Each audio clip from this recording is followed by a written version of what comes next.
Hello friends. तो भाई bio organic and medicinal chemistry जो हम लोग बीएससी सेकेंड सेमेस्टर केमिस्ट्री पढ़ रहे थे, ठीक है।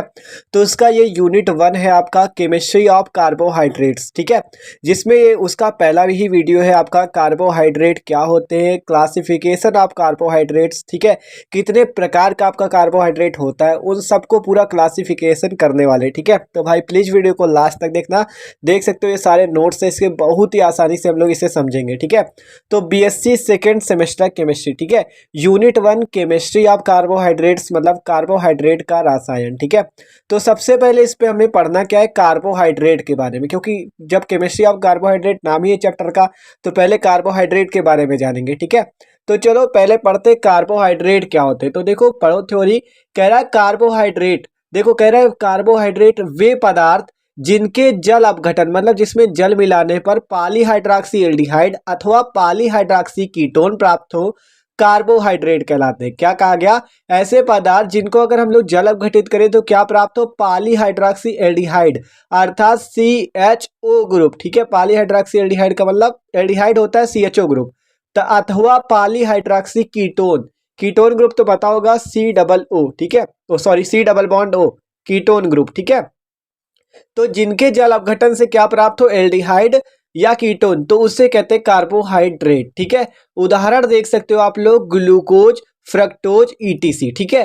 तो ग्लूकोज फ्रक्टोज ये सारे कार्बोहाइड्रेट, अगर आप इनको जल अपघटित करते हो, ग्लूकोज को जल अपघटित करोगे तो एल्डिहाइड मिल जाएगा, फ्रक्टोज को करोगे तो कीटोन मिल जाएगा। अभी आगे नीचे देख सकते हो आप लोग, ये आपका पूरा ग्लूकोज है, ठीक है। देखो यहाँ पे ये ग्लूकोज का फॉर्मूला है आपका, ठीक है। ग्लूकोज CHO का होल फॉर CH2OH, और ये आपका फ्रक्टोज, ठीक है। ग्लूकोज में देखो एल्डिहाइड ग्रुप है आपका, ठीक है। देख सकते हो 6 कार्बन है आपके इस पे ग्लूकोज पे, ठीक है।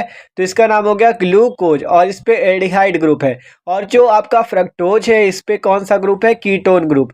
तो जब जल अपघटित होंगे तो क्या होगा, पॉलीहाइड्रॉक्सी एल्डिहाइड व कीटोन होंगे, इस कारण से इसे कार्बोहाइड्रेट कहते हैं, ठीक है। आपका ग्लूकोज का नाम एल्डोहेक्सोज और फ्रक्टोज का नाम है कीटोहेक्सोज। अभी बताएंगे नाम कैसे लिखा जाता है, ठीक है। तो अभी इतना जान लो। देखो नीचे क्या कहा गया आपसे, सभी कार्बोहाइड्रेट के नाम के अंत में ओज लगता है। जो भी कार्बोहाइड्रेट होते हैं सामान्यतः उनके अंत में नाम के ओज लगता है। जैसे CHO है तो उसमें एल्डोज आपको लगाना है, कीटोन ग्रुप है तो कीटोज लगाना है, ठीक है। तो देखो यहाँ पे एल्डिहाइड ग्रुप था इसलिए हमने एल्डोज लगाया, मतलब 6 कार्बन तो वही एल्डोहेक्सोज। कार्बन कितने यहाँ पे 6, गिन लो 6 कार्बन है ना, तो एल्डोहेक्सोज। और इस पे फ्रक्टोज पे क्या था 6 कार्बन, लेकिन ये क्या है कीटोन ग्रुप लगा हुआ है, इस कारण से इसे क्या किया गया, आपका कीटोहेक्सोज, क्या कहा गया, कीटोहेक्सोज, ठीक है। तो आसानी से आप नाम भी लिख सकते हो, बस याद क्या रखना है, सभी कार्बोहाइड्रेट के नाम के अंत में ओ जाता है, ठीक है। तो ये बात थी एल्डोहेक्सोज और कीटोहेक्सोज की, मतलब आपको याद रखना है एल्डिहाइड है तो एल्डोज और कीटोन है तो कीटोज। तो क्या था, कार्बोहाइड्रेट जिनके जल अपघटन से पॉलीहाइड्रॉक्सी एल्डिहाइड या कीटोन प्राप्त होते हैं, एग्जांपल ग्लूकोज और फ्रक्टोज। और फिर हमने सीखा सभी कार्बोहाइड्रेट के नाम के अंत में ओज लगता है, जैसे एल्डोहेक्सोज और कीटोहेक्सोज, ठीक है। तो ये बात थी कार्बोहाइड्रेट की। अब बात करते हैं क्लासिफिकेशन ऑफ कार्बोहाइड्रेट्स, ठीक है। कैसे हम लोग इसका वर्गीकरण कर सकते हैं। तो देखो जो कार्बोहाइड्रेट है 2 टाइप का होता है, sugar and non sugar. Non sugar को हम लोग पॉलीसैकेराइड भी कहते हैं, ठीक है। Sugar and non sugar, non sugar को पॉलीसैकेराइड भी कहते हैं, ठीक है। अब जो ये शुगर है इसके भी अलग अलग टाइप होते हैं। शुगर का पहला टाइप आपका मोनोसैकेराइड और दूसरा ऑलिगोसैकेराइड, ठीक है। अब मोनोसैकेराइड जो इसके भी 2 टाइप होते हैं। मोनोसैकेराइड के दो प्रकार होते हैं, एल्डोज और कीटोज, अभी पढ़ा है ना। अब इसी प्रकार ओलिगोसैकेराइड है, इसका डाइसैकेराइड, ट्राइसैकेराइड और टेट्रासैकेराइड। अभी इनको बहुत ब्रीफली समझेंगे, ठीक है। अभी इतना समझ लो, कार्बोहाइड्रेट 2 टाइप के, शुगर एंड नॉन शुगर। फिर शुगर के मोनोसैकेराइड और ऑलिगोसैकेराइड, मोनोसैकेराइड के 2 टाइप, एल्डोज कीटोज, और ऑलिगो के डाई, ट्राई और टेट्रासैकेराइड, ठीक है। तो अब पहले हमने कार्बोहाइड्रेट के बारे में पढ़ा, अब पढ़ते शुगर के बारे में, फिर शुगर के टाइप, फिर नॉन शुगर, ठीक है। तो ये जो आपका वर्गीकरण किया ये किसके आधार पर किया, देखो यहाँ पे लिखा हुआ है, कार्बोहाइड्रेट्स को उनकी अणु संरचना तथा जल अपघटन से उत्पन्न पदार्थों के आधार पर, जो जल अपघटन से उत्पन्न पदार्थ है उनके आधार पर निम्नलिखित वर्गों में वर्गीकृत किया गया, जो वर्ग देख रहे थे, ठीक है। तो सबसे पहला पॉइंट है हमारा शुगर। कार्बोहाइड्रेट का पहला टाइप शुगर मतलब शर्करा। तो वे कार्बोहाइड्रेट जो जल में विलेय तथा स्वाद में मीठे होते हैं, हम लोग उन्हें शुगर कहते हैं, ठीक है।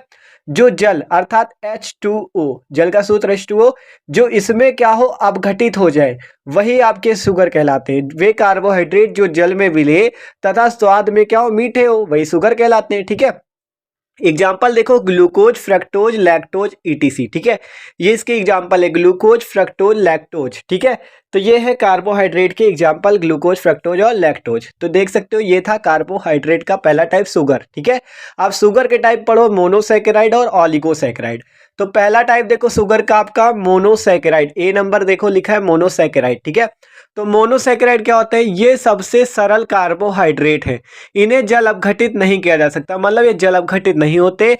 इनमें कार्बन परमाणुओं की संख्या 4 से 6 तक होती है। ठीक है, मोनोसैकेराइड में ये सबसे सरल कार्बोहाइड्रेट है और इन्हें जल अपघटित भी नहीं किया जा सकता। इनमें कार्बन परमाणुओं की संख्या कितनी होती है भैया, 4 से 6 तक। ठीक है, और ये दो प्रकार के होते हैं, आपको बताया था एल्डोज और कीटोज। ठीक है, कितने टाइप के होते हैं, एल्डोज और कीटोज। एल्डोज में क्या होता है, अभी पहले बताया था ना, एल्डोज में आपका एल्डिहाइड समूह होता है। ठीक है, तो एल्डोज में एल्डिहाइड समूह एग्जाम्पल है ग्लूकोज, पहले बताया था अभी ग्लूकोज के एग्जाम्पल। ठीक है, देख सकते हो एल्डिहाइड समूह। और कीटोज में क्या होता है, कीटोज में आपका क्रियात्मक समूह कौन सा हो जाएगा, कीटोन हो जाएगा, तो इसलिए इसमें क्या हो गया एग्जाम्पल फ्रक्टोज, देख सकते हो कीटोन ग्रुप है आपका। ठीक है, तो फ्रक्टोज इसका एग्जाम्पल हो गया। तो इसके आपकी मोनोसेक्राइड के दो टाइप हुए, आपका एल्डोज और कीटोज। ठीक है, तो इसे भी आसानी से देख सकते हो, एग्जाम्पल ग्लूकोज और फ्रक्टोज। ठीक है, तो अब हमने किसके, ठीक है, तो पहले कार्बोहाइड्रेट का टाइप पढ़ा शुगर, जिसपे मोनोसैकेराइड और आपका पढ़ा, और मोनोसैकेराइड के दो टाइप आपके एल्डोज और कीटोज। ठीक है, अब बात करते हैं ऑलिगोसैकेराइड क्या होता है। ठीक है, अब दूसरा टाइप देखो ऑलिगोसैकेराइड, बी नंबर है देखो ऑलिगोसैकेराइड।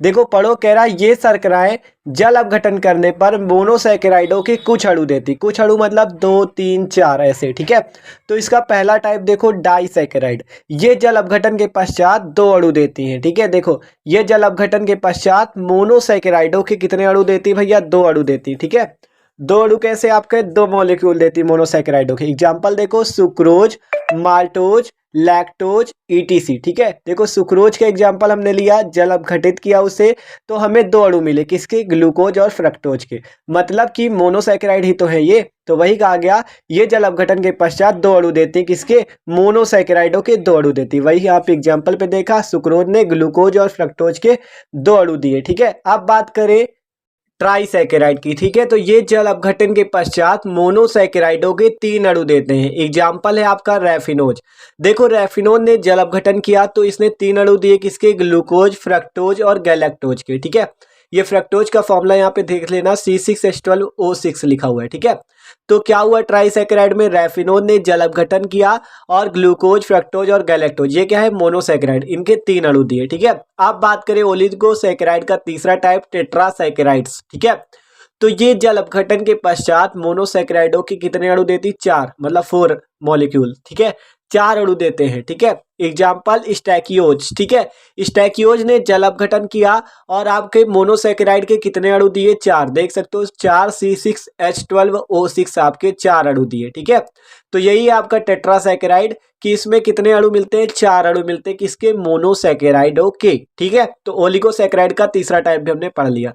कार्बोहाइड्रेट में किसको किसको पढ़ लिया, शुगर को, फिर मोनोसैकेराइड, फिर मोनोसैकेराइड के दोनों टाइप, फिर ओलिगोसैकेराइड के तीनों टाइप। अब बात करते हैं हम लोग, देखो इसको पढ़ लिया पूरे तीनों टाइप आपके। अब बात करें हम लोग किसकी, कौन रह गया, अभी अभी रह गया है आपका पॉलीसैकेराइड। ठीक है, टेट्रासैकेराइड भी हो चुका।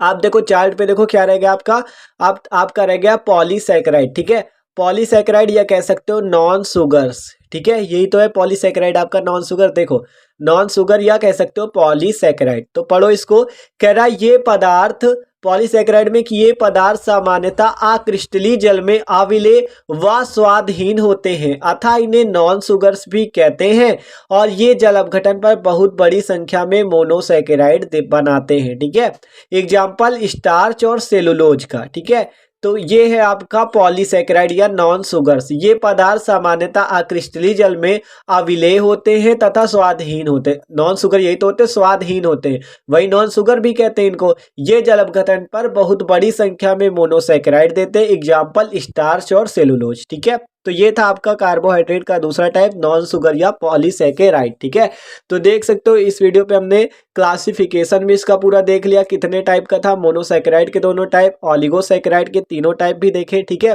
तो देख सकते हो क्लासिफिकेशन हो गया इसका पूरा। ठीक है, आपका कार्बोहाइड्रेट्स का, और कार्बोहाइड्रेट के बारे में जान भी लिया कि कार्बोहाइड्रेट आपके होते क्या है। ठीक है, तो एकदम आसान टॉपिक था, एकदम आसानी से समझ भी लिया। ठीक है, तो इसी टाइप से आगे भी वीडियो आएंगे आपके।